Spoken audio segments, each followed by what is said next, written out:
আপনাদের সবাইকে আমার এই শ্রুতি গল্পের আসরে স্বাগত।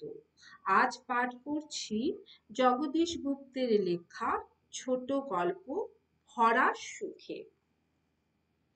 বাড়িতে আজ মহা সমারোহ।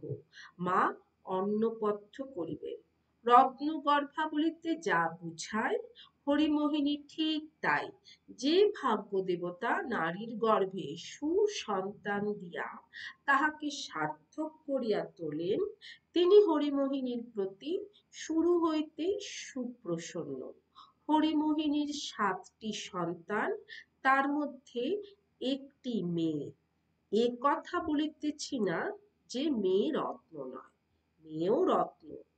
তবে তাকে গর্ভধারণ করিয়াছেন বলিয়া তাকে রত্ন জ্ঞান করিয়া মা নিজেকে ভাগ্যবতী মনে করেন না। 6টি ভাইয়ের চোখে বোনটি রত্নই।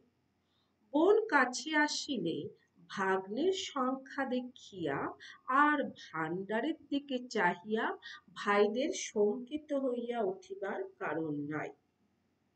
হরিমোহিনীর 5টি ছেলে, মাসিক আয় 6,000-এর উপর। কেউ উকিল, কেউ ডাক্তার, কেউ ইঞ্জিনিয়ার, এবং সবাই বড় পর্যায়ের। ছোটটি শিক্ষায়তনে চূড়াডিঙাইয়াও বাড়িতে থাকে। সে বক্তা ভালো, কথার খোঁচায় চাষার ট্যাগ ছিঁড়িয়া খাজনা ইসরাইল করা তাহারই কাজ। 5টি ছেলে বিদেশে থাকে। মায়ের হাতে টাকা নাই, তবু ছেলেরা মাতৃভক্ত। অন্নপ্রাশন হইতে আরম্ভ করিয়া দুর্গোৎসব পর্যন্ত ক্ষুদ্র বৃহৎ কোনো ব্যাপারে হরিমোহিনীর অমতে বা অনিচ্ছায় আজ পর্যন্ত একটিও সাধিত হয় নাই। বউরাও তেমনি মা বলিতে অজ্ঞান। 6টি ছেলের 6 ছক 36টি, অর্থাৎ বহু সংখ্যক ছেলেমেয়ে লইয়া গাঙ্গুলিদের প্রকাণ্ড সংসার। সবার উপরে মা। অপার করুণা, অনন্ত শ্রী, অসীম ধৈর্য, অতুল আনন্দ, অজস্র কল্যাণ লইয়া মা মাথার উপরে বিরাজ করিতেছেন। অনুগত ভৃত্যের মতো সংসার তার আজ্ঞাবহ। ছেলেরা বলিয়া দিয়াছে, তোমার আর কোনো কাজ নেই মা, তুমি কেবল আদেশ করবে।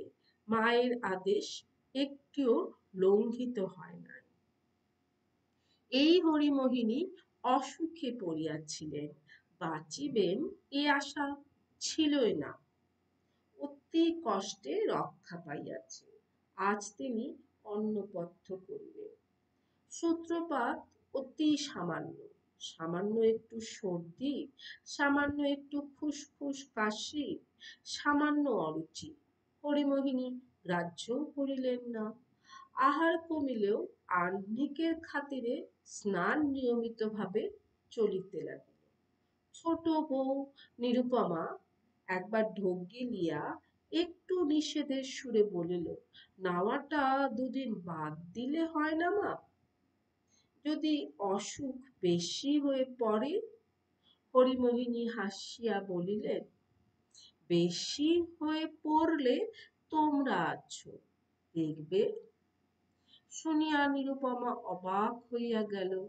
যার দেখিবার লোক আছে তাহার অসুখ বাড়িতে দিতে হইবে?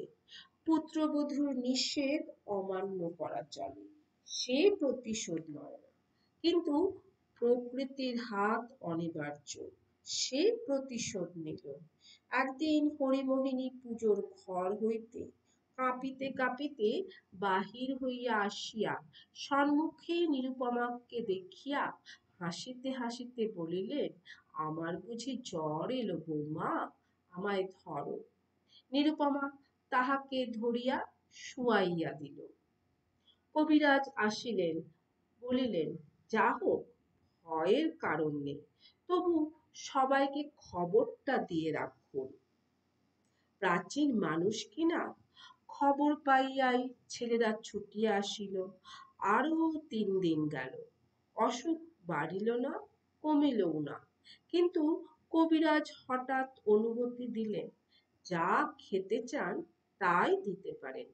শুনিয়া ছেলেদের চক্ষু সজল হইয়া উঠিল। কবিরাজ তাড়াতাড়ি বলিলেন, না না, সে ভয় করিবেন না। অরুচিটা আছে কি না? আহারে রুচি না এলে তো দুর্বল হয়েই মারা যাবে। রুচিটা আনতেই হবে। কিন্তু কোনো খাদ্যই হরিমোহিনীর মুখে রোচে না। আহারে তার বড় অনিচ্ছা। ফলমূলের ঝুড়িতে বাড়ি বোঝাই হইয়া গেল। হরিমোহিনী বলিলেন, রস খাইয়ে তোরা বাঁচাতে চাস? পাগল তোরা, আমার ডাক এসেছে, যেতে দে। বলিয়া তিনি প্রাণপণে মুখ বন্ধ করিয়া রহিলেন। এই রসটুকু খাও মা, একটুখানি, এই দুধটুকু খেয়ে ফেলো মা। ছেলে আর বউদের এমন সহস্র কাকুতি নিষ্ফল হইয়া গেল।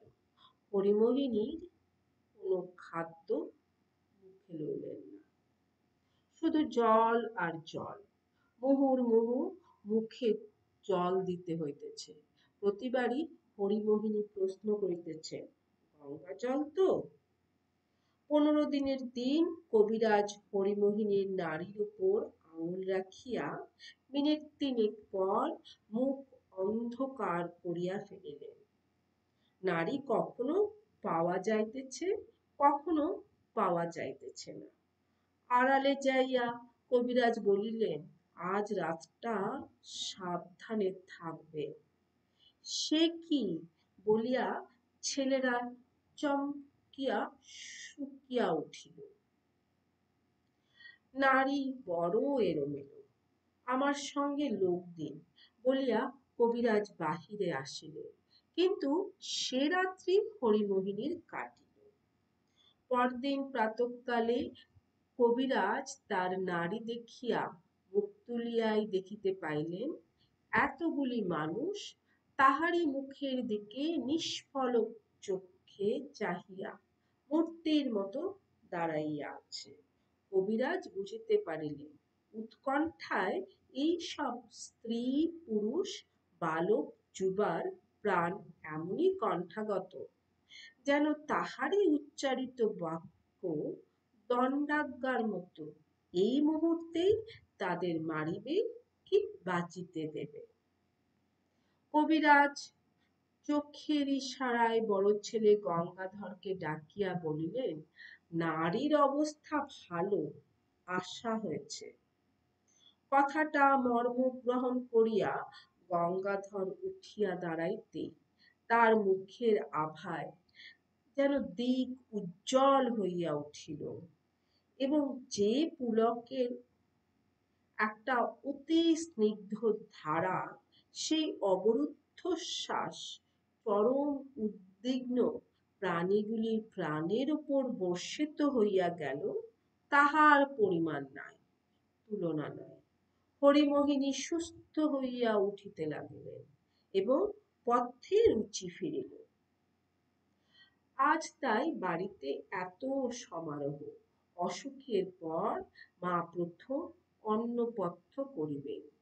কবিরাজ বলিয়া দিয়াছেন, 1 তোলা অত্যন্ত পুরনো চাল 8 ঘন্টা সিদ্ধ করে সেই ভাত 1 তোলা দুধের সঙ্গে মিশিয়ে তরল করে দিতে হবে। এই হইবে মায়ের অন্নপথ্য। কিন্তু আয়োজন হইয়াছে একটা যজ্ঞে। বধূরা সবাই আজ স্বতন্ত্রভাবে রাঁধিয়াছে। নিরামিষ ব্যঞ্জন, তেতো ঝাল মিষ্টি যাহার যাহা জানা ছিল সব প্রস্তুত হইয়াছে। মেয়ে নিপুণাও রাঁধিয়াছে। মা এত খাইবেন না, রাঁধিয়া শুধু তার দৃষ্টির সম্মুখে দিবার আনন্দের লোভে একটি বেলার জন্য পরস্পর পৃথক হইয়া গেছে। জানা ছিল প্রসব গৃহ হইতে বাহির হইবার পর যাহারা গঙ্গা স্নান না করিয়াছে, হরিমোহিনী তাহাদের রান্না খান না। মেজ আর নব এই দিক দিয়া অসুচি ছিল। তাহারা তাড়াতাড়ি নৈহাটি যাইয়া গঙ্গায় ডুব দিয়া আসিয়াছে। পথ্য প্রস্তুত করিল বড় বউ নিচে। হঠাৎ একটা গোলমেলে প্রশ্ন উঠিল, মায়ের মুখে পথ্য দেবে কে? অনেক মান অভিমান, কান্নাকাটি, রেষারেষি, ইচ্ছে আবদার, নালিশ সালিশের পর বড় বউ নিপুণার দিকেই গড়াইল। নিপুণা 12 মাস মায়ের কাজ ছাড়া থাকে, কাজেই তাকেই এই দুর্লভ সৌভাগ্যের অধিকারিণী করা হোক শুনিয়া অনেকেরই চোখে জল আসিল। ছোটদের মধ্যে কে একজন স্কুলের অভ্যাসবশত বলিয়া উঠিল, লটারি হোক। কিন্তু এমন সুসংগত প্রস্তাবটা কোলাহলের মধ্যে নিজের ঠাঁই পাইল না। পথ্য প্রস্তুত হইয়াছে, ছেলেরা বউয়েরা, নাতি নাতনি নাতবউ সবাই স্নান করিয়া আসিয়াছে। হরিমোহিনী ঘরের ভেতর, পুরুষদের এবং আড়ালে বারান্দায় মেয়েদের ঠাঁই হইয়াছে। বউরা পাথরের থালায় ভাত এবং অসংখ্য পাত্রে অসংখ্য নিরামিষ ব্যঞ্জন তুলিয়া থালার চতুর্দিকে সাজাইয়া দিয়াছে। সেই দিকে চাহিয়া আর বধূদের দিকে চাহিয়া হরিমণি ছলছল চক্ষে হাসিতে লাগিলেন। এত সুখ যে মানুষের ভাগ্যে কেমন করিয়া ঘটিতে পারে তাহাই যেন তাহার ধারণায় আসিল না। মা পথ্য গ্রহণের পর সেই উচ্ছিষ্ট পাত্রের স্পর্শ দিয়া সমস্ত ব্যঞ্জন মায়ের প্রসাদ করিয়া লওয়া হইবে। পুরুষেরা মায়ের চক্ষের সম্মুখে বসিয়া সেই প্রসাদ গ্রহণ করিয়া পরে যথারীতি ভোজন করিবে। নিপুণা কাপড় ছাড়িতে গেল। ছোট ছোট ছেলেমেয়েরা হরিমোহিনীর বিছানার চতুর্দিকে সারি সারি বসিয়া গেল। বউয়ের দল প্রাচীনত্বের ক্রম হিসাবে সাজাইয়া বসিল। যার যার কোলে ছেলে ছিল না, তাহারা যার তার একটাকে টানিয়া লইল। বালিশে ঠেস রাখিয়া হরিমোহিনীকে অতি সন্তর্পণে একটু তুলিয়া বসাইয়া ছেলেরা তাহার অদূরে বসিল। হরিমোহিনী সকলের মুখের দিকে একবার চাহিয়া তৃপ্তির একটা নিঃশ্বাস ফেলিয়া ক্লান্তি ভরে চক্ষু মুদ্রিত করিলেন। নিপুণা গরদ পড়িয়া আসিল। পথ্যের পাত্রটা হরিমোহিনীর মুখের কাছে লইয়া নিপুণা ডাকিল, মা।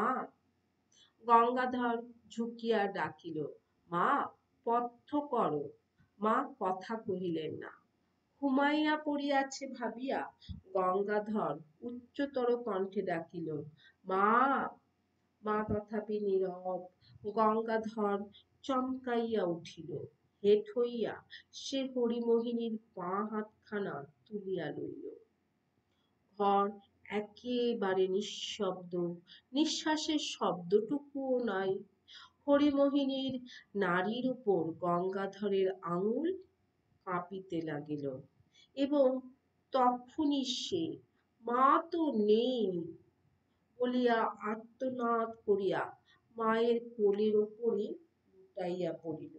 পরক্ষণে মা মা আহ্বানে আর আর্তনাদে গৃহ পূর্ণ হইয়া উঠিল।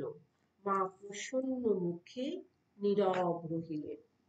এতক্ষণ আমার সঙ্গে থাকার জন্য অসংখ্য ধন্যবাদ। প্রিয়জনদের নিয়ে খুব ভালো থাকুন। দেখা হবে আগামী শ্রুতি গল্পের আসরে।